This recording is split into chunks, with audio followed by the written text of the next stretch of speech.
Next, we hear from incoming Speaker of the Florida House of Representatives, Paul Renner.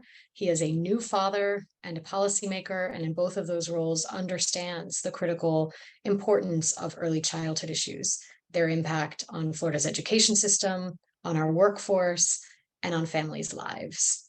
So next up, we hear from Speaker Designate Paul Renner. Good morning. It's great to join you for a few minutes and certainly difficult to follow Dr. Perry. I could speak for the 5 or so minutes just about how great his comments were. And I've taken them to heart and taken notes, Doctor.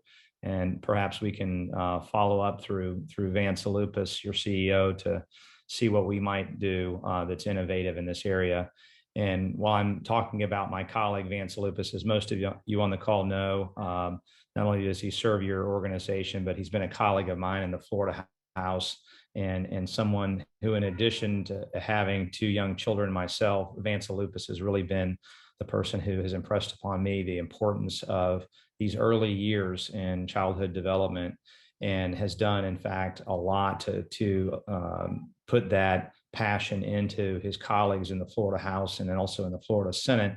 And we've seen progress too, thanks to him, in making sure that early learning is both meaningful and accountable, and changes we've made to ensure that that is the case. And we have continued to take on things like the Strong Families Tax Credit to make sure that families are supported. We know that what we do is of little consequence unless we're serving the cause of children and the families who raise them. And so I can promise you that over the next 2 years, during my time as Speaker, we're 8-year term limited, so I only have 2 years as Speaker, 2 60-day sessions. It comes and goes quickly, but this will be a priority for me. And I came to this issue in a major way, in part because of our reading scores and the reading scores that you see across the country, where while Florida ranks highly among the states, there's the good news. The bad news is that barely half of our students can read on grade level by the time they reach the 3rd grade. And we know that, as Dr. Perry's graphics showed us, we spend a lot of time after that trying to get them in a posture where they can read. But in fact, the data shows that their future prospects are fairly grim, more likely to have interaction with juvenile justice, more likely to have depression, suicide, not find the job that brings them the meaning in life. And that's just a tragedy. And so we know from all that we have to start earlier to make sure that those children can read so that they can learn, because you can't read unless you can't learn unless you can read, of course.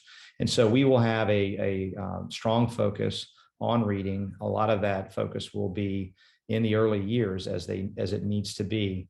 And Dr. Perry certainly challenged me in his comments to think even earlier in time to how we can, develop important relationships and in that type of low risk environment for the youngest of children, the infants who come into families. We've done things, for example, in expanding the opportunity for Medicaid to cover women who have had children from 2 months to 12 months. So they have follow-up visits, all the shots that I'm going through with a 7-month-old child. It's not fun, but to be in the room for that. But those are all very, very important things that we've tried to strengthen. And I can promise you that in a multitude of areas, we'll try to give some relief to parents.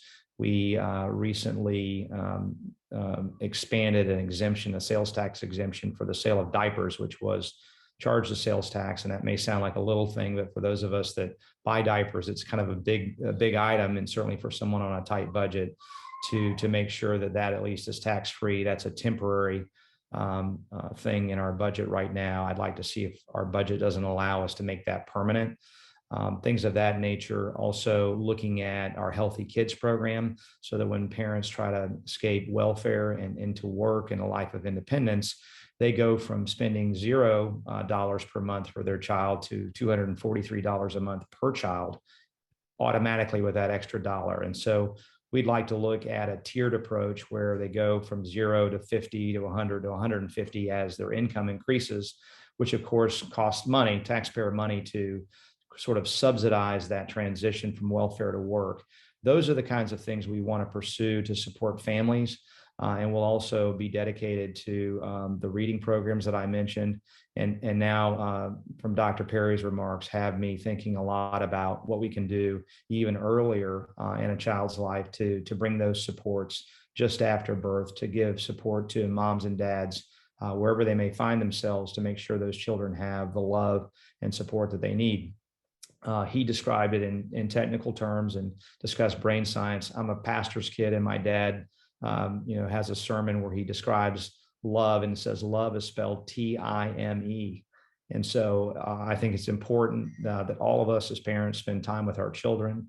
And so to bring that to children who may not be receiving that, may be neglected, is a critical concern, certainly of mine. And I appreciate very much being with you on the call today.